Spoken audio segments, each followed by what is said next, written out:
What's up, friends? I am here with an update on how I've been doing, how I've been feeling, how the pregnancy is going. But I feel like it's been a minute and I need to bring you guys up to speed. If you haven't been here in a while and you missed my last announcement, I am pregnant. And so my journey has changed a little bit, but ultimately the goal is still the same, and it is to remain healthy, not just for me, but for baby. Just to get into it, I was honestly feeling very overwhelmed and very unsure of what all this transition was going to look like, considering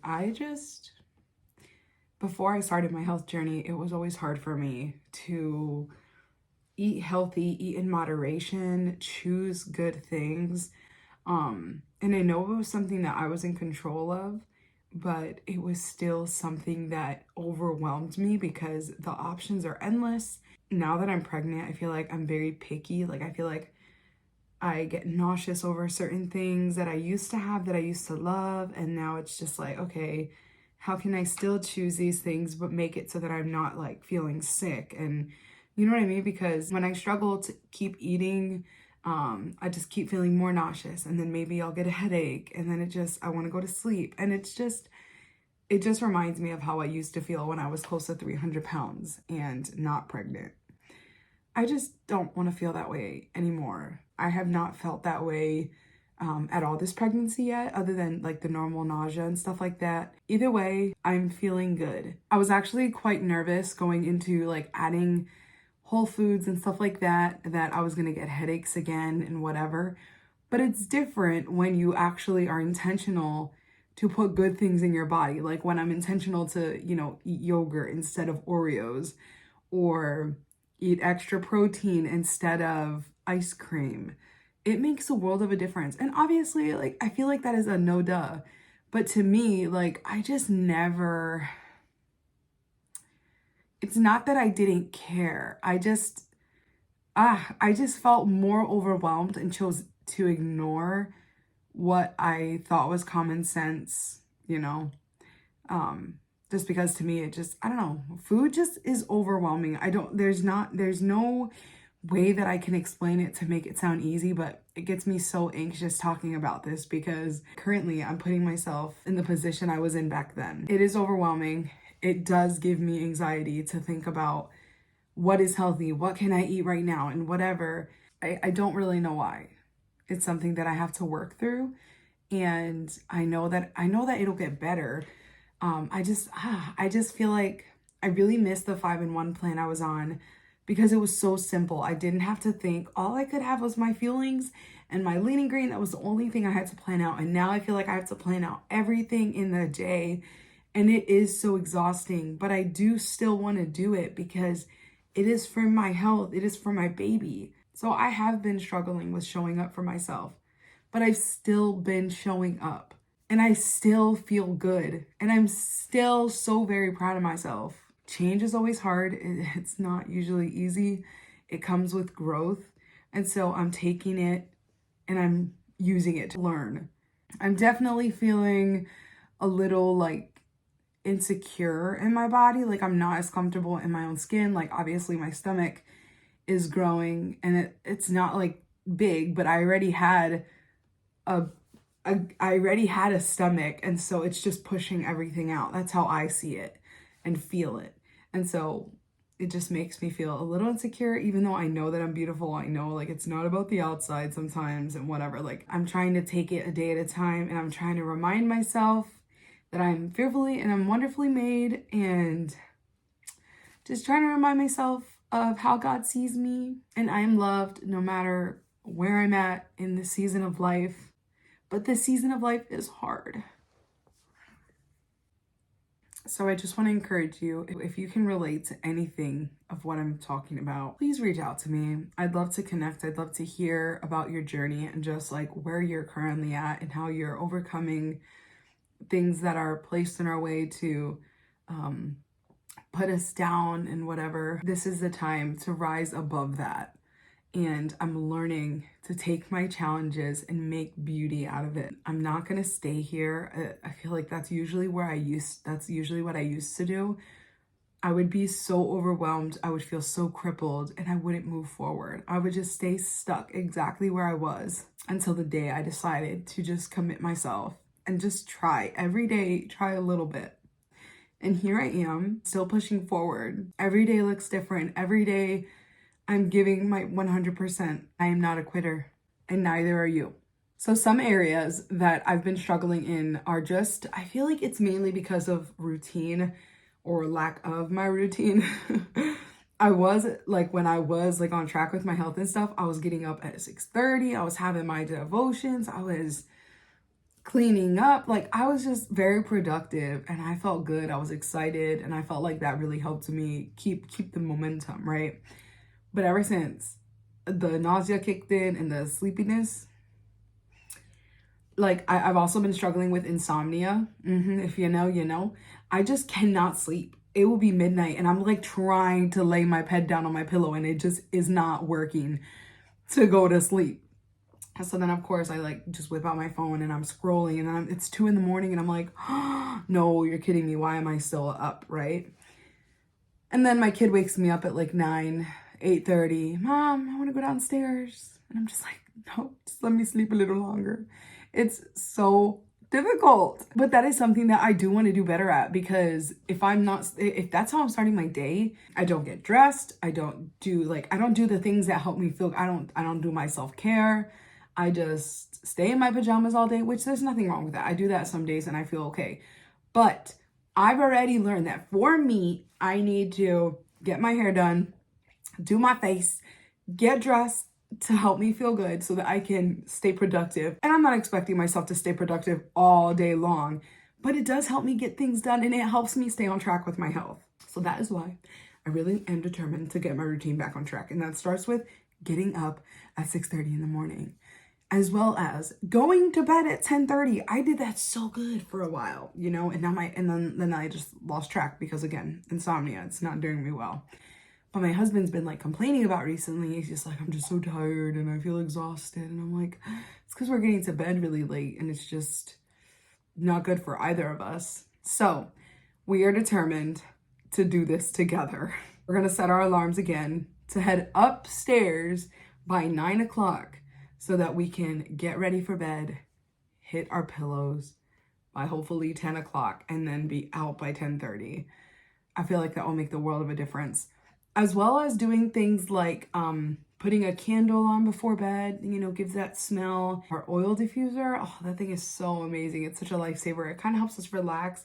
And then maybe no screens, because I always hear that like screen time before bed keeps your brain awake or something. I don't know, but I feel like those are some things I really want to implement that will help me begin to get into the right mindset. It all starts up here, y'all. I also think that because I've been so like overwhelmed, that has been keeping me from being able to really learn and to like, I don't know, I've been overthinking a lot what healthy is and what healthy isn't, and just, oh, what I can't have and what I can have. And I just really want to stop putting that pressure on myself. I just want to stop. So tomorrow is week 4 of my transition plan, which means the following. I'm having an extra serving of vegetables, 5 to 6 ounces of extra protein, 1 cup of fruit, 1 serving of grain or starches, 1 cup of dairy. Those are huge changes for me. I thought that I was going to be hungry. I struggle so much to eat everything. Like, I don't know how that's possible, but somehow it has helped me do it and like feel good while I do it. I don't know how I'm going to eat all that food. And that's where I feel like it gets overwhelming, because like all the planning and stuff. With being pregnant, I struggle with being, you know, pretty basic. Y'all know I'm basic. Shakes and bars. And now it's like, I can't do that. So it's like the same old stuff just isn't working anymore for me and my stomach. So it's like the feelings I have right now are just repulsive. I have to order a new box of stuff that, I don't know, try something else, because bro, what I got is not cutting it. As well as the planning. The planning is hard. Like I said, that's what's like mainly making it difficult for me, because I feel like I have to prep and all this stuff, and I'm never a prepper. But if I just make sure to have protein already cooked in the fridge, veggies already chopped in the fridge, I think I'm going to try and do that, because I heard that as a tip once, and I think I'm going to take it seriously, because I just need, I need quick and go, quick grab, quick chop, quick toss in the pan and cook, call it a day. Not just for me, but also for my family. Because, bro, the little work, the better. So I guess we'll see. But that's more like the direction I'm leaning towards, more prepping as well as getting my routine in order. Also, baby is doing really well. I tried the birthing center in my area and they were just full for my due date. My due date is June 15th. I'm officially 12 weeks and 1 or 2 days or something today. And I'm just so happy. Finally got a midwife. I have my first appointment coming up and I'm just so excited, like just to see how, you know, like I feel like the first visit always gets me excited because it almost feels like official. But I finally got a midwife in place. I don't have insurance, so my plan is to go as cheap as possible. And I plan to do a home birth. This is gonna be my first home birth. I'm so nervous, but I'm also really like, let's do it. I know I can do this. I was made for this. So with baby number 2 would be Juliet. I had her in the hospital. I walked in after a day of like contractions and I'm like, all right, I want a room. I want you guys to induce me. I want to get this baby out of here. This is what I want. And they were like, okay, can you go on a walk and then come back? We're going to get your room ready, all that. And I'm like, okay, let's go. We went to Chick-fil-A because y'all know once you're in the hospital room, they don't give you no food. So until after baby comes, you know. So we grabbed some Chick-fil-A. And then we went to Target. We went to Target. And then I locked our keys in our car. Don't ask me how I did that, but I did. And it was horrifying. So we have AAA, luckily. And we called AAA and I was like, listen, I am in labor right now. And we were, I think, number 8 on the waiting list or something for them to come and like open our car. And I was just like, I cannot wait that long. I am literally in labor and I need to get to the hospital. I need y'all to come and unlock my car. And they literally came in like 5 minutes. It was insane. And I was having contractions. I was contracting all day. I was contracting through Target, but I was having a good time while doing it. We went to the hospital. They set me up and then I just did my thing there. I did like the whole like standing up thing because I cannot sit in labor. I just struggle with that so much. So I just stood up. They put like a walking monitor on me.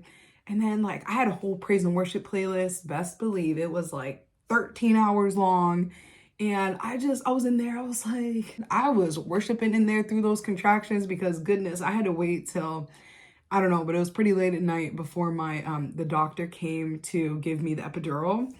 And yeah, man, it was after like they gave me the, what was it? I think it's, what is it? The, Pitocin, I think is what it is, that like kind of get you going and whatever. And I don't know, but I know it makes your contractions worse. And so anyways, I'm like praising through these and that I feel like was helping me with my breathing. And then the doctor came, gave me the epidural and baby came really fast. So I'm definitely going to miss the epidural because I had great experiences with like the epidural twice already.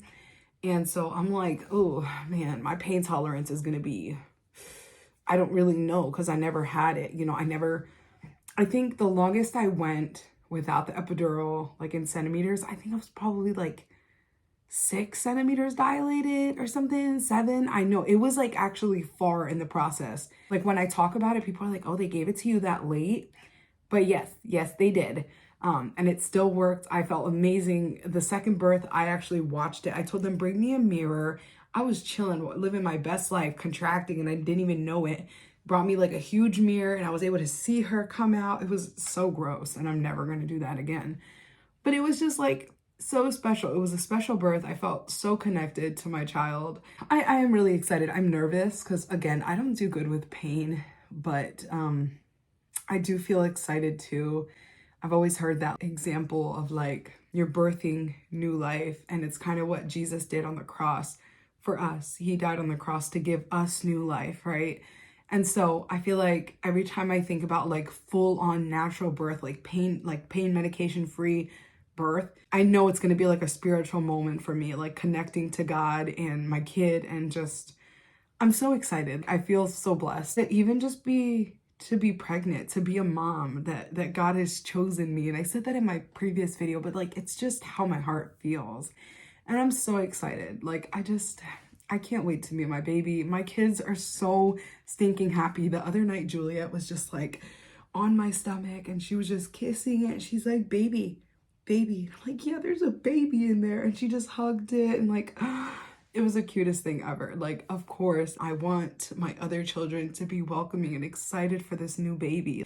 When Juliet came, Amalia, my oldest, didn't even know. Like, she had no understanding. I think she kind of had an idea that there was change coming. She definitely knew because she got a little clingy, but she didn't know. Like now, she brings it up every day. There's a baby in there. I have a sister and a brother in there. I'm like, no, pick one. You got one in there. I don't know how many are in there. I assume it's just one. I'm praying it's just one. I also really hope it's a boy. But I'm very okay with if it's a girl as well. You know, this is just going to be a girl house and I'm okay with that. There's so many boys in my husband's side of the family that I think there's more girls on my side of the family than there are his. There's 3 on his and then the rest are boys and there's 9 of them total. But on my side of the family, there's like 7 girls and 3 brothers. So it's like they're basically the same as my husband, just reversed. Anyways, I'm so glad I have you guys here to share this with you. Like, I really am excited, and it's so nice to have people that actually are here and care about updates and receiving those. I am glad that you are here, and I hope that you do feel encouraged and motivated and inspired to just begin to take care of yourself, whatever that looks like, whether it's through your eating or through your routine in life or through your relationship with Christ. I just, whether it's through motherhood, I just want you guys to be encouraged and inspired to take action and make change happen, right? Like, there are things we can control and there are things we can't, but the things we can, let's do something about it. Just know that you are always welcome here. You have a space. This is a safe place for you. I want to hear all about where you're at in your journey, in your life. Share with me down in the comments, or I have information down below. You can reach out to me. Feel free to follow me on my Instagram account or my TikTok or even my Facebook. I'm more active on Instagram and Facebook because it just kind of interlocks. But if you want to see more of my day-to-day, head over to those social media accounts and hit the follow. If you are also interested in any of the plans that I coach, please reach out to me because I would love to have you join our Revive tribe as well as my Nurturing Mom group. There are some exciting things happening over here and I can't wait to share them with you. Also, tomorrow is day 1 of our Christmas challenge. It is a week long, so stay tuned because I want to try my best to vlog every single day for this week. It's only 7 days. I can totally do it. I'm going to push myself. I know I can do it. It's more literally for myself. I just want to show you guys what I'm eating for my own accountability and to just I'm not following this plan to a T. I'm literally just loose. I have this basic plan that it's actually really simple. It's just, food is overwhelming to me. And because change is hard sometimes, that too is overwhelming. But I do want to bring you guys along because I still need accountability if I want to make this my healthiest pregnancy yet. I'm not tracking my weight loss. I'm not tracking necessarily my body or anything like that. I do still want to make sure that I take pictures because I know when I feel insecure, I'm just no, I don't want to be in the camera. But I still want to be intentional to do that because I won't always be here. You know what I mean? I will be where I want to be at some point. And it's not going to be now. I'm not where I want to be yet, but I will. That's the point. I am dedicated to that. But tomorrow is day 1 of our Christmas challenge in our Revive tribe. It is our small community on Facebook, and I'm so excited. If you want to be a part of that, please let me know. We have challenges like this that happen on a regular basis. There is a huge one happening in January. And so if you want to be a part of that, again, let me know and we will get you hooked up and we will figure out what is going to work best for you. And yeah, we need to stand together. We need a community. We need accountability. And we just need people who are going to support and encourage each other, right? We all want that. And so stay tuned for more details on that. But for now, I plan to be vlogging every day this entire week for my own accountability.